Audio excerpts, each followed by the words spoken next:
This video is going to be interesting, even if you have heard 1,000 different reports about the Israeli-Palestinian conflict.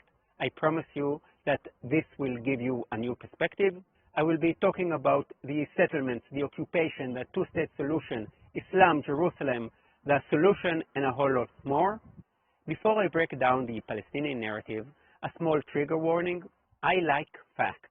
If you don't like what I'm saying, then bring me facts that contradict what I'm saying. If I say that Jerusalem is not mentioned in the Quran, or that the Jews said yes to the partition plan in 1947 and the Arabs said no, or that there was no such thing as a Palestinians in the 18th century, then feel free to prove me wrong. Send me a link to a letter from a pilgrim to the land of Israel who says that he met a nice Palestinian. I'm asking you to challenge me. If you just write me that I'm Zionist or that I'm biased or that I've received money from the Israeli government to make this video, those aren't actually arguments. And for your information, I am completely against the current government of Israel. The good thing about Israel is that, unlike most of the Arab Muslim countries, Israel is a democracy. I'm not afraid of the government preventing me from expressing my thoughts.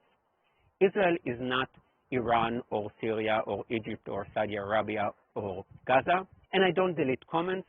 Some people are 100% for Israel and some are 100% against it. I'm aiming for the middle ground. If I get dislikes and smart comments, then I know that this video has reached the right audience. But do give this video a like and subscribe. The last thing that I want to ask is this. Don't use bombastic language in your comments if you don't have the numbers to support it.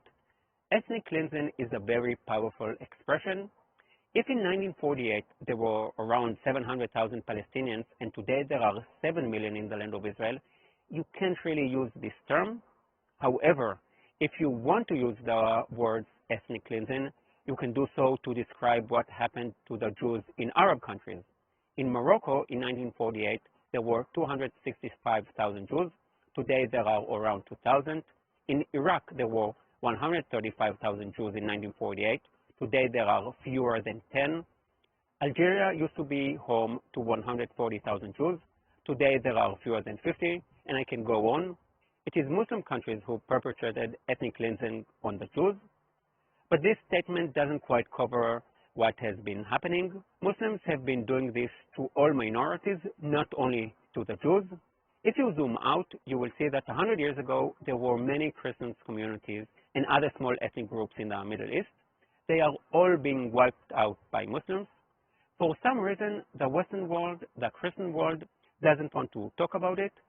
As a Jew, I care about what is going on with Jews all over the world, and I find it very odd that Christians don't really care about Nazareth or Bethlehem, which are kind of important to the followers of Jesus and used to be 80% Christians 50 years ago and now are 80% Muslims.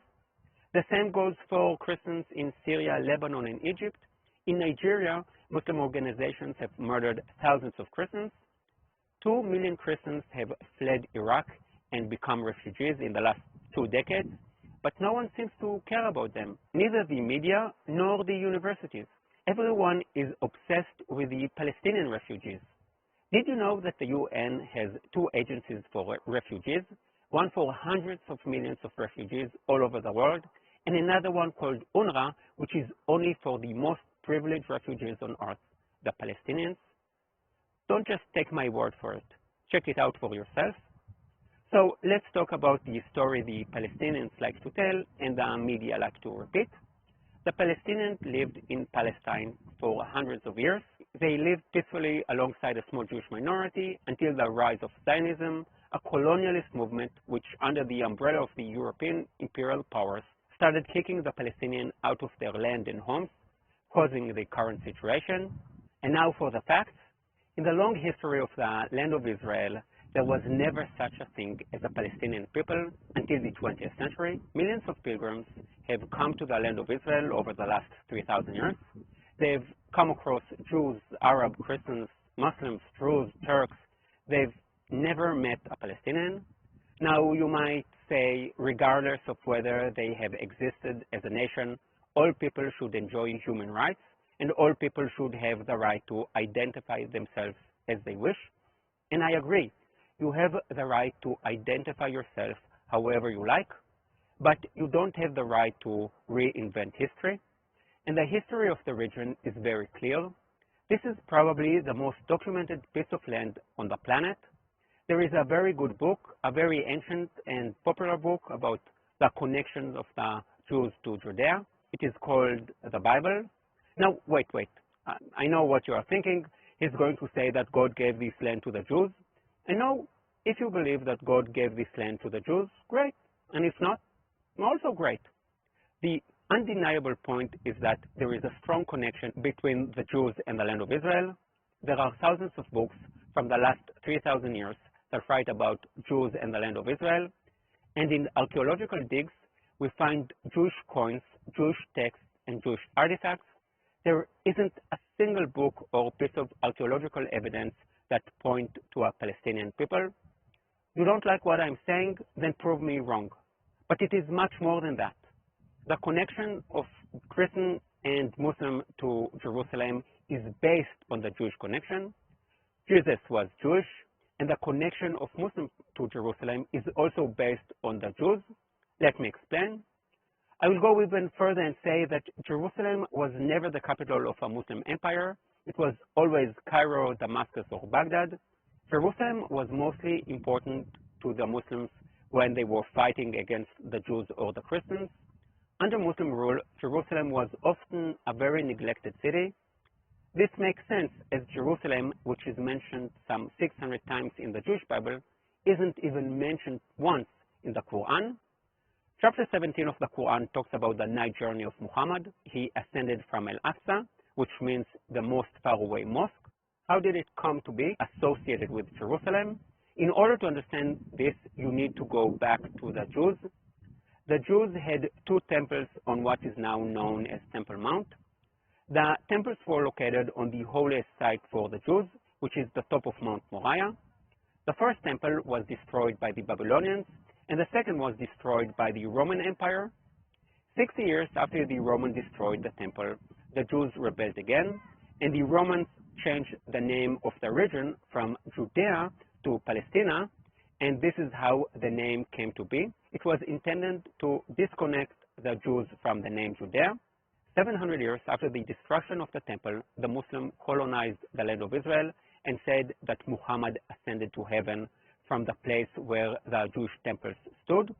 Now, at this point, you may well be saying, what? The Muslims believe that Muhammad ascended to heaven from the exact same spot that is the holiest site for the Jews, and this is not written in the Quran? Yes, and if you find it strange, that's because you don't know Jerusalem. Nothing makes a place more holy than competition with another religion. The Muslims took the place which was the holiest for the Jews 1500 years prior to the existence of Islam and made it their third holiest place. Don't believe me?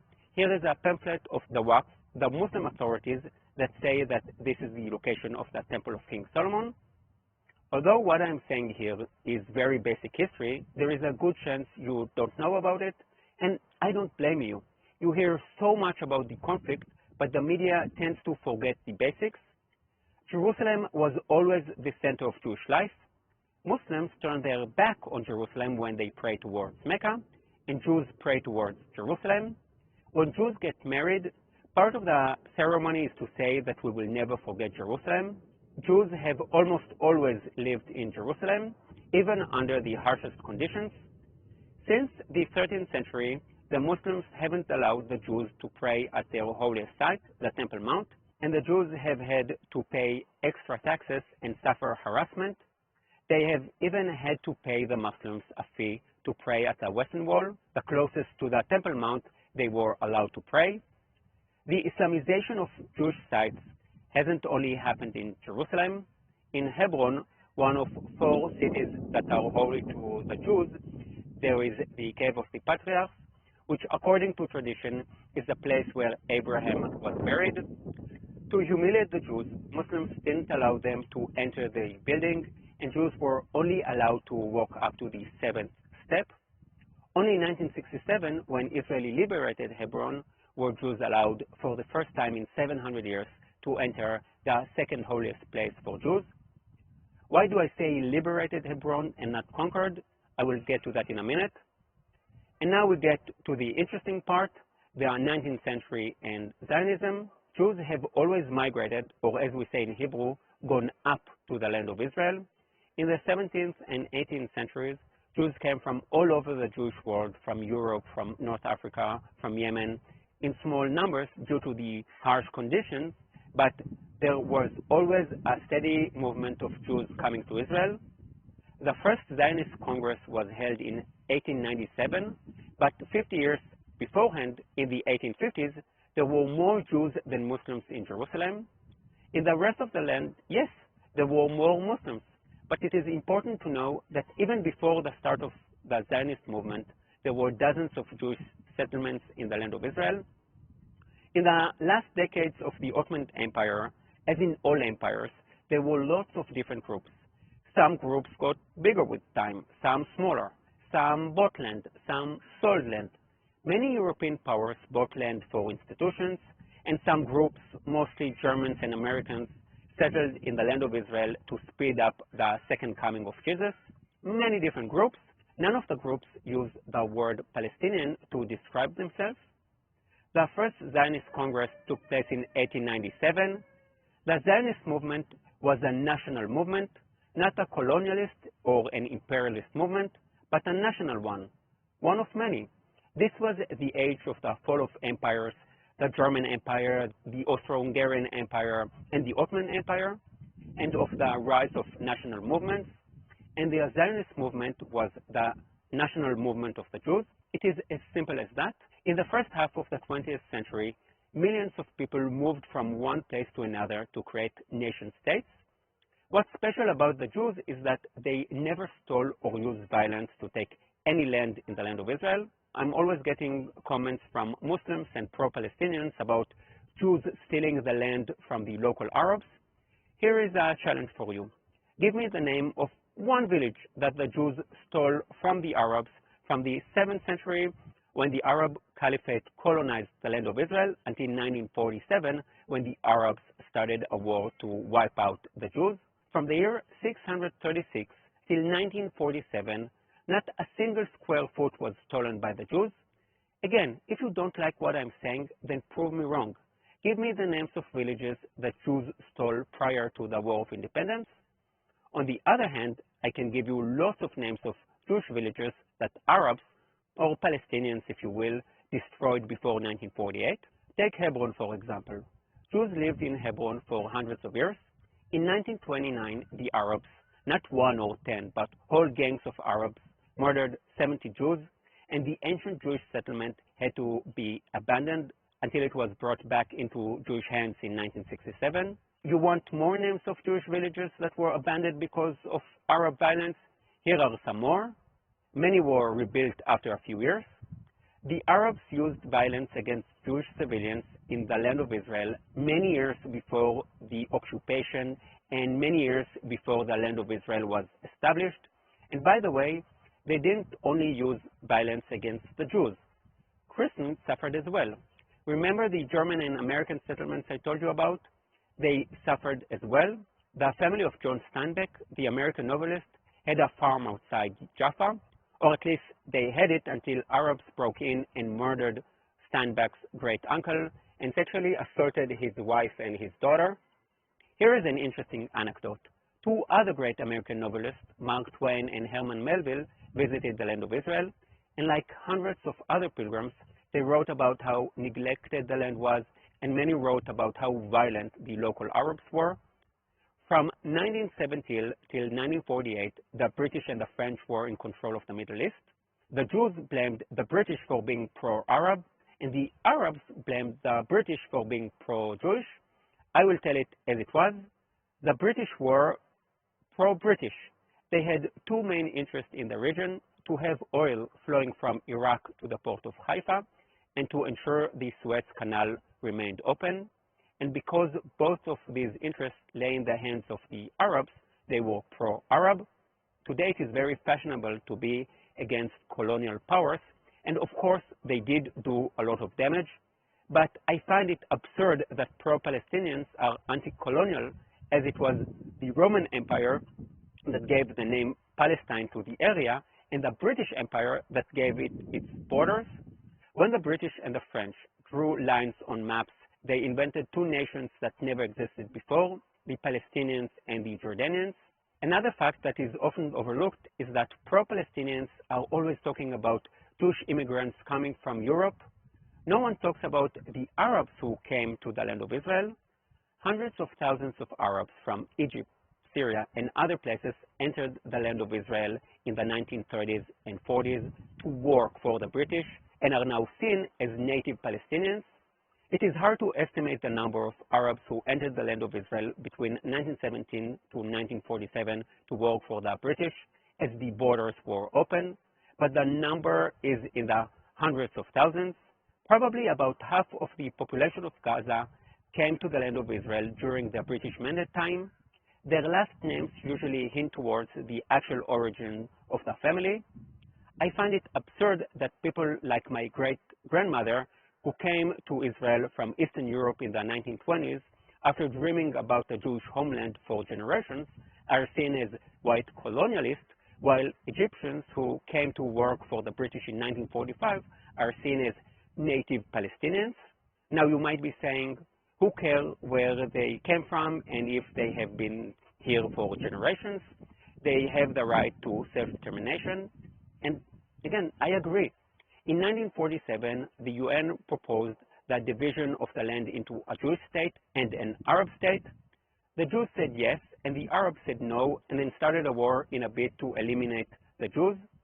The morning after the partition plan, Palestinians attacked Abbas and murdered 5 Jews. This is how the war was started. They were offered a state, they said no, and start murdering Jewish civilians. Not a single Jew was spared in all of the places that fell into local Palestinian hands. Luckily for us, after 15 months of fighting the local Arabs and the 5 Arab armies that invaded Israel, we won. And yes, during the War of Independence, many Arab villages were destroyed and about 700,000 people were displaced. That's what happens when you try to wipe out your neighbors. You might well lose and have to pay the price. At the same time, 800,000 Jews were brutally expelled from Muslim countries. For some reason, no one cares about them or wants to tell their story. Millions of articles and papers have been written about the Palestinians who had to evacuate their homes because of a war they started, yet very little has been written about the Jews living in Muslim countries who were subjected to pogroms and had to flee, even though they were innocent. Please tell me why you care so deeply about the Palestinian refugees, and yet you couldn't care less about all the millions of other refugees who had to flee at the same time. 14 million Germans, about the same number of Hindus and Muslims, Ukrainians, Armenians, Poles, people from the Balkans, and I could go on and on. The Palestinian refugees are the most privileged refugees in the world. Some say that the partition plan wasn't fair as the Jews made up 1/3 of the population but got 2/3 of the land. To that I will say this, the Arabs actually also got what is now known as Jordan, so in fact the Jews got a much smaller part. And I should also add that the Arabs got all the good land and the Jews got the swampland and the desert land. And now I'm going to state a fact that is definitely going to annoy all the haters of Israel. The Jews took the swampland and the desert land and made the impossible possible. We turned the land into gold. Israel is pioneer in irrigation systems and desalination system. Israel invented vegetables and fruits that can grow in salt water and yet taste sweet. As for the Arabs, the large part of their land is now polluted and contaminated. After 1948, the Palestinians had years to establish a free Palestinian state, as they were under Egyptian and Jordanian rule. Yet they didn't do that. In 1964, the Palestinians established the PLO, or the Palestinian Liberation Organization. Now this is interesting. 1964 is 3 years before the Six-Day War. So before Israel occupied the West Bank and the Gaza Strip, and before a single settlement was built, they were already calling for the destruction of Israel. When the Arabs say free Palestine, they don't mean we want an independent Palestinian state next to Israel. What they want is a Palestinian state that replaces Israel.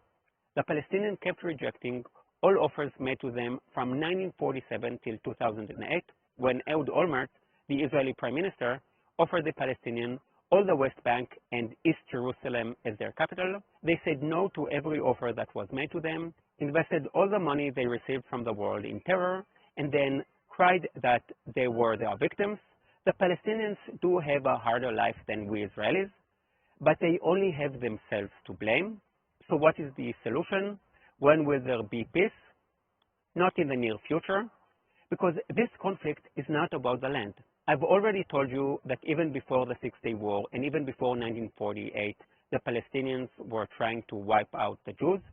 Here is another example. Take Gaza. In 2005, Israel withdrew from the Gaza Strip.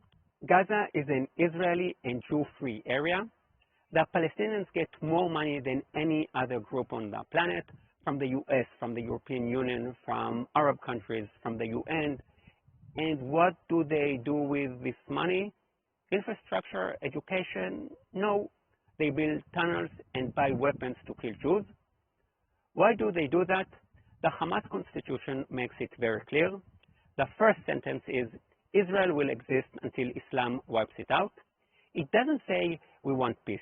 It doesn't say we want a Palestinian state. It clearly says until Islam wipes it out. They want a Muslim caliphate. I respect Hamas for one thing only, for actually expressing and being clear about what they want, which is to eliminate Israel. Personally, I want the Palestinians to have a democratic state with human rights and freedoms, and I wish for all Arabs and Muslims to have the same, but what I want is not necessarily what they want. To solve the problem, you need to understand the problem, and the problem is made up of two things.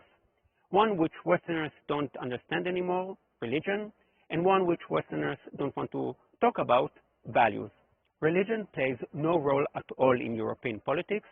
In the US, politicians do say God bless America, and the debate surrounding abortion is partly religious. But when it comes to foreign policies, you don't hear American generals talk about spreading the word of Jesus.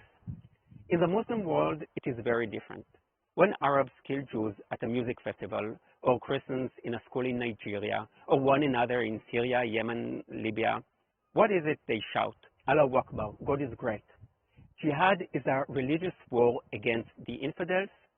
To many Europeans, the words infidels and heresy probably remind them of dark days that played out hundreds of years ago, when Catholics and Protestants were killing each other.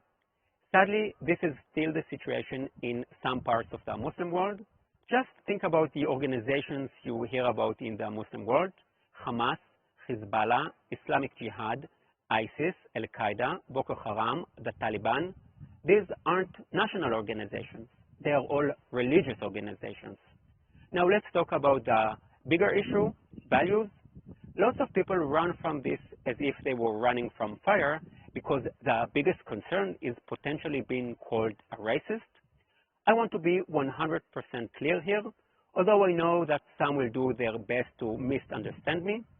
If I say that men are more violent than women, does it mean I hate all men? No. Does it mean that I think all men are violent? No. Does it mean that there are no violent women? No. But if in almost all countries, more than 90% of those in jails are men, then you can say that men are more violent than women. I believe you can criticize anyone for anything.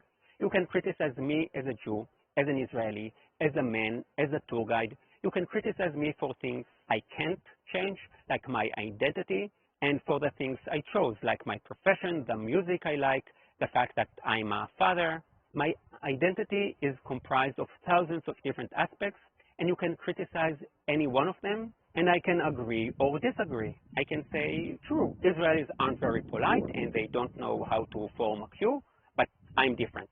And I can also accept their criticism. If you are not a narcissist, you know that you're not perfect. I don't subscribe to the narrative that you're only allowed to say good things about other groups and criticize your own.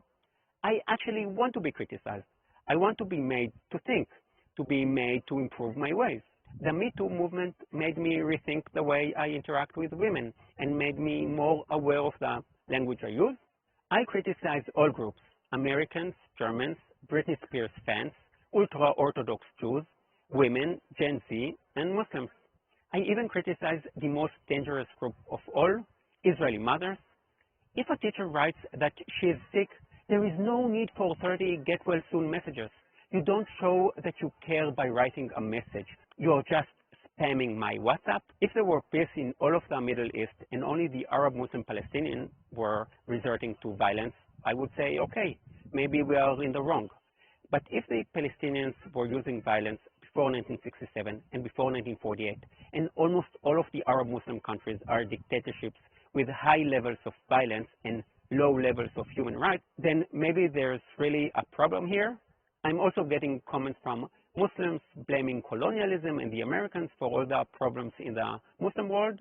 And it is true that the creation of many countries and borders in Africa and Asia were determined by the interest of the European empires, and that the US think primarily about its own interests. But I'm always shocked to find that Muslims take no responsibility for their wrongdoing.